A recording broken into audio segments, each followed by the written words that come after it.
A'udzu billahi minasy syaithanir rajim. Bismillahirrahmanirrahim. Dayalah urusan ilmu. Jangan bangun negara, jangan ramekan dunia. Kira-kira sekolah nage lamun bupati orang sekolah nage di Australia,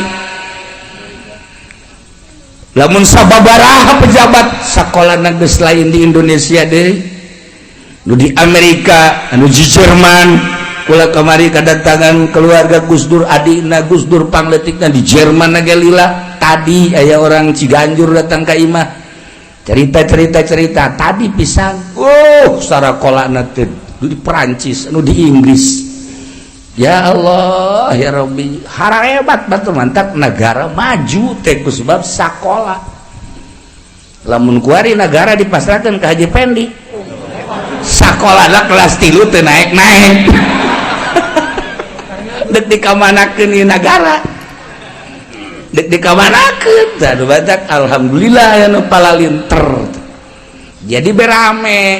Nah, dengan ilmu dunia dibangun rame. Tapi lamun urang hayu-hayu ilmu kos kitu bae tah, engke bakalna kabalinger, pinter ngan kabalinger bingung aya. Capayanana dengan sakadar tahta jeung dunia harta sakitu bae geus. Mimiti ngahayal boga sepeda, hayang boga motor, hayang boga mobil. Imah mimiti imah kayu, imah tembok beton istana memajikan anu tadina hideung hayang ganti rada putih, boga hiji dua lah tilu lah bodoh lah sarekan elos lah. Geus bae kos kitu tah urusan dunia mah kos kitu bae kajen kumaha ge kitu bae teu jauh ti kitu bae. Wassalam. Geus harta nu sakitu lobana anu meunang kekerot anu meunang sukat sikut teh ditinggal, jabatan anu tadina be pohara ditinggal, tahta ditinggalkeun bae geus. Masyaallah karim. Eta duta tadina menang hasil sekolah di Amerika, hasil sekolah di Prancis, di Inggris, di luar negeri diterapkan. Pohara tuh ulah jadi bupati, ulah jadi gubernur, cacakan jadi DPR bagi kekayaannya luar biasa. Ngan abri doang anu teu boga kakayaan nya nama jadi garda terdepan. Itu bukan naon abri mantep panggilanna ka sorga nya na. Tak abri anu bener tapi abrinya. Ya Allah ya Rabb, jangan bangun dunia mah kitu bae. Tapi lamun urang hayang ngabangun mental, urang hayang ngabangun diri kembali karena kebijakan. Dengan bijak urang bisa membangun diri urang. Dengan ilmu orang bisa membangun dunia. Dengan bijak orang bisa membangun diri orang. Ketika orang boga kebijakan, maka orang hayang ngabangun diri orang ke heula. Kumaha sih ieu lalakon hirup jahoregan kabeh ge paeh. Sanggeus paeh kabeh ge ditinggalkeun. Pamajikan anu denok teh anu denok nu menang ti Karawang teh eta ge menang mewet sakitu ge ayo kurang ditinggalkeun kan balik. Begitu orang maot pamajikan orang ceurik kan, Masya Allah kan ceuriknya na sapoe 2 poe menang 40 poe lipen masang deui. Ya Allah ya Rabb, nu nyerina mobil Fortuner nu anyar nang meuli urang waktu babarengan keur hirup teh ya dipake bobogohan deui. ya Allah ya Rabbi nu kamari ieu urang nu nyupiran kuari nu anyar spring bed anu kamari menang meuli pupuasan teh pake gugulingan jeung nu anyar goblok nyeri hati urang Masya Allah mobil nang meuli urang pake sesedagan jeung batur spring bed nang meuli urang pake gugulingan jeung batur imah nang meuli urang ngabangun urang dipake hunianana jeung batur Allah Karim dah Masya Allah urang ona misalna lalaki pemajikan nu maot biasa ulah loba omong teman ulah loba nah dengan kebijakan orang bakal bisa membangun diri eta jang ke akhirat sebab dunia iya dititah diurus jang jembatan ke akhirat hirup orang dibere jang jembatan ke akhirat ilmu orang dibere jang jembatan ke akhirat jembatan ke akhirat dibere ku Allah fasilitas-fasilitas liangna adalah maut al mautu babun wa kullu nasin dakhilu nah ieu urang keur nyeun jembatan kan kuat melalui ilmu-ilmu keduniaan moal bisa dipake ke akhirat ilmu politik nu politik da politik di Indonesia demokrasi pake ke akhirat moal bisa nyungsem ilmu ekonomi menang belajar di Inggris menang belajar di Jerman di Perancis pokoknya ekonomi menang di sekolahan eta teh kapan ekonomi luar daripada Al-Qur'anul Karim dan dipakai ke akhirat teteceli datang ke salamet bae mal bisa make budaya kuari budaya embrik anu datang ke urang nggak si embrik ya diajak bae bodoh terus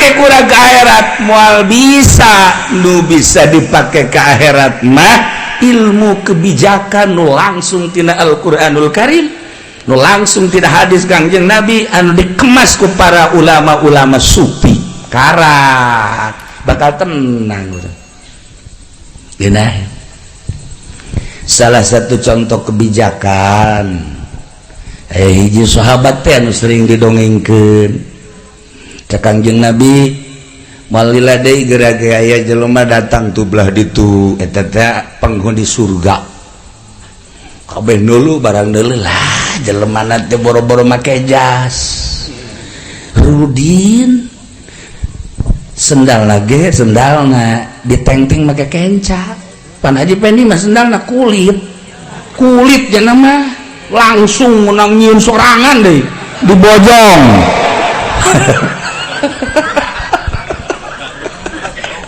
tak guys deh menang 2 poe Kangjeng nyarios deui cek Kangjeng belah dia bakal datang penghuni surga kabeh narangtung ningali bareng ningali si eta deui bae nu kamari ya Allah geus isuk dah kumpul deui cek Kangjeng moal lila deui bakal aya nu liwat penghuni surga kieu deui barang tinggali eta keneh bae ya Allah ya wi kadeleuna hina Rudi tapi Kangjeng Nabi nyaritakeun penghuni surga cik Abdullah aing ngendong di imahna lah nyawa coba kumaha maca Qur'ana kumaha tahajudna kumaha duhana jeung kumaha sapopoena langsung datang Assalamualaikum salam naon Allah boleh ngendong di dia emang aya naon boga masalah jeung di imah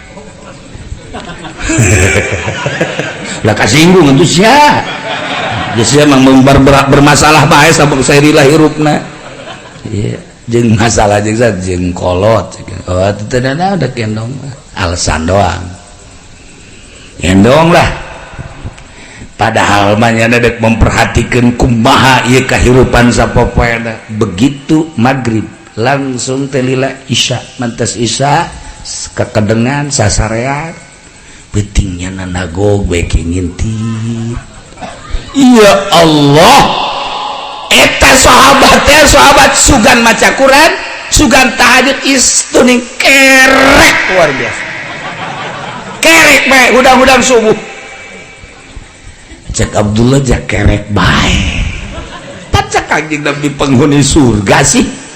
Nah guys sekarang seperti berangna di deuleu sugan duha jantu henteu salat duha biasa be malah ngangon embe biasa.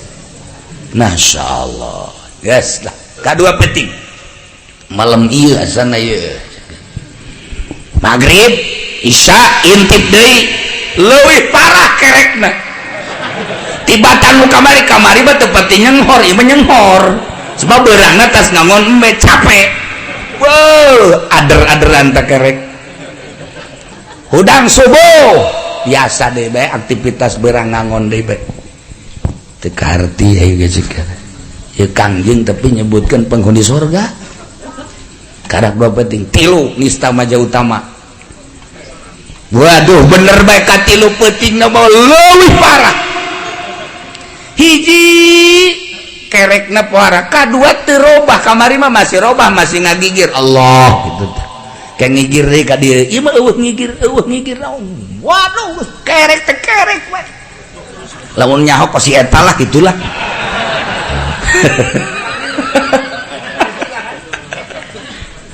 tah geus tilu penting mah bebeja we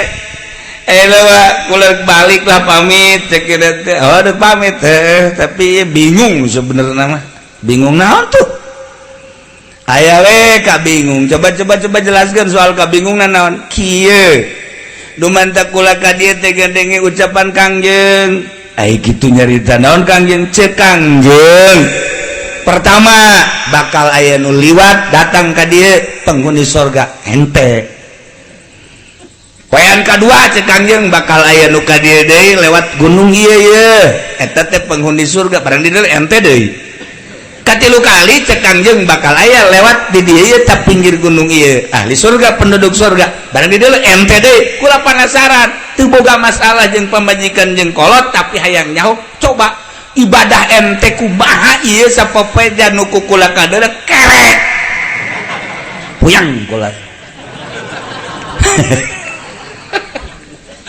cek gelet teh atuh ai ibadah zahir mah gampang di deuleu ki atoge kurang kumaha udeng-udeng jasok dipake jubah sok ngangsar sorban malah lamun keur di pendopo mah 5 make nagis atuh sarua jeung Ingu Jaya teh leuwih parahnya nama tuh atuh leuwih parah jam keluar di pendopo di deuleu amplopna leutik bebeja ditolol teh pan Kiai Belaraja jeung Cisokam memang sarua kos keur itu eueuh masalah ieu keur carita eueuh masalah eueuh nah jadi ente kos kitu tah kumaha kieu hari ibadah zahir mah geus capek kula mah ketika kangjeng nyaritakeun ibadah zahir kula geus dipraktekkeun nu ayangan capek begitu kula dibere ilmu ku kangjeng titah nyieun kebijakan maka ku kula ayeuna terus be diopenan kolbu teh hiji supaya inget bae ka Allah teh henteu suuzon ka batur deuk kumaha bae ge sarua makhluk Allah teu pernah suuzon. Nomor kedua henteu pernah gibah ngomongkeun batur lantaran hendeuk naon make jeung diomongkeun jak kabeh ge horenganan ieu adalah pagawean Allah. Nomor katilu henteu aya hasud nu mantak teu aya hasud kabeh horeng geus diatur ku Gusti Allah. Panyakit nu tadina nembleh di kolbu kuari geus dipicenan kuari tinggal tenang inget bae ka Allah geus kuali disederhanakeun ai kaburu tahajud ai teu kaburu henteu tapi kolbu ka Allah bae daripada nu tahajud tapi hatena ka karung. Oh jadi gitulah ibadah teh Masya Allah. Lamun Kangjeng Rasul nyaritakeun penghuni surga seperti eta dengan ilmu bijak kolbu jadi bersih dibersihan jadilah penghuni surga. Urang kabeh kan hayang jadi penghuni surga. Amin. Lain amin mikir ya. Mikir.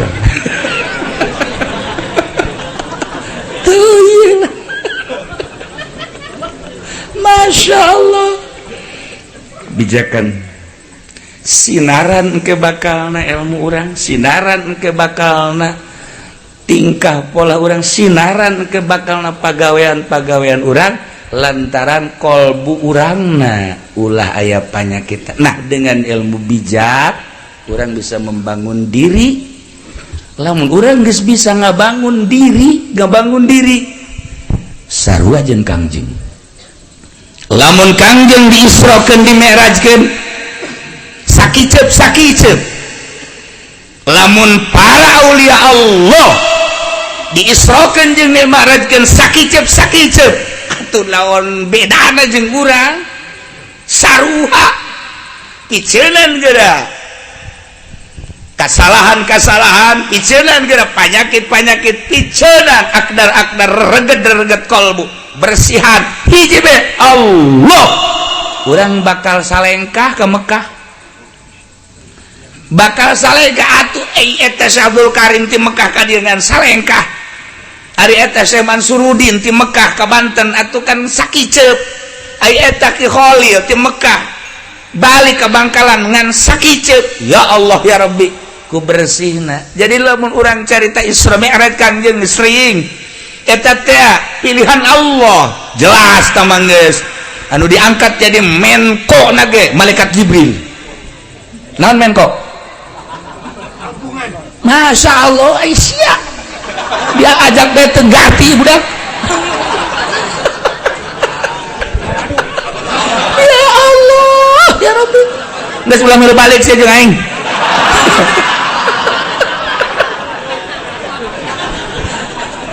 Gusti Allah tuh langsung malaikat Jibril malaikat Mikail. Nah lamun urang bersih atuh urang ge ngabaturna teh jeung malaikat diajak ku malaikat. Ya Allah ya Rabb lamun Syekh Nawawi di Mekah pernah ke Banten teh teu naik kapal teu naik kendaraan geus puguh teh Syekh Nawawi mah teh geus guru urang sarerea Syekh kuno urang kabehan geus jelas tah mah geus dah Syekh Asnawi bae anu belah dieu nu mantek di zarahan teh. Ya Allah ya Rabb bisa nyiples atuh sarua Ki Ato bisa nyiples Ki Ato nyiples atuh Haji Spendi nyiples bareng geteh ngan dikontrakan. Nah para jamaah kaum muslimin wal muslimat rahimakumullah, nah kebijakan teh timbul tidak tauhid lempengkeun heula tauhid urang ka Gusti Allah. Sakumaha orang bijak kedua Kangjeng Nabi Musa Kangjeng Nabi Musa dibere nyeri huntu Kangjeng Nabi Musa nyeri langsung takarrub ka Gusti Allah. Ya Allah ya Rabb ilahi pangeran abdi Gusti Maha Uninga abdi teh ieu teh dipasihan nyeri huntu rasa sagala leungit teu ngeunah dahar teu ngeunah nginum teu kumaha dakwahna abdi nyangakeun sadaya-daya ka Gusti cek Gusti Allah cokot hasisah fulaniyah cokot jukut anu terus renang kitu ngaranna bebek sanes bebek tempelkeun watu instruksi Gusti Allah kan gampang cokot bebek tempelkeun langsung cetis atuh nang Gusti Allah pahar menang 3 bulan nyeri huntu deui 3 bulan nyeri huntu deui cek Kangjeng Nabi Musa nyaho aing obatna kecil tah ngajak ya begitu nyeri huntu langsung cokot deui jukut nu model kamari perintah Allah teh gerus tempelkeun tambah bengkak. Waduh cek Kangjeng Nabi Musa kok jadi kira tuh ya tambah bengkak deui terus nyieun deui jana tambah gede hampir coplok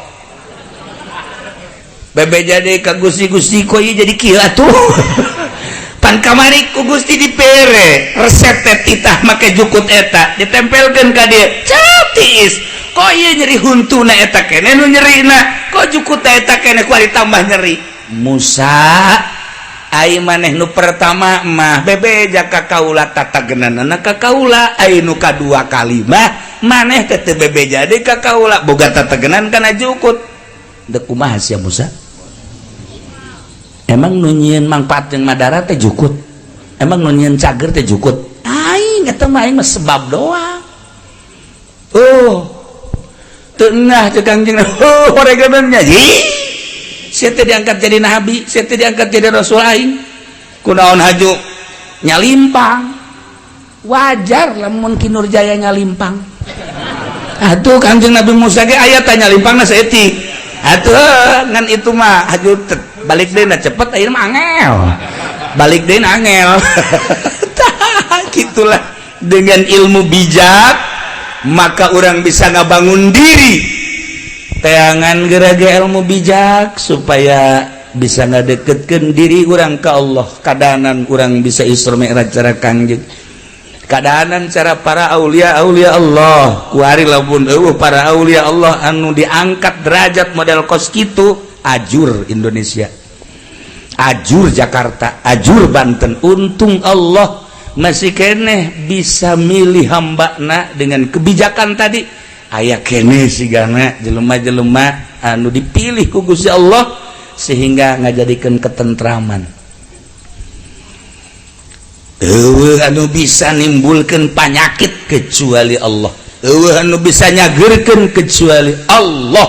Allah teh an-nafi'u wad-darr, asy-syafi'u wal mu'afi. Jeung sajaba-sajabana tinggal kalbu urang na ka Gusti Allah. Wallahu a'lam.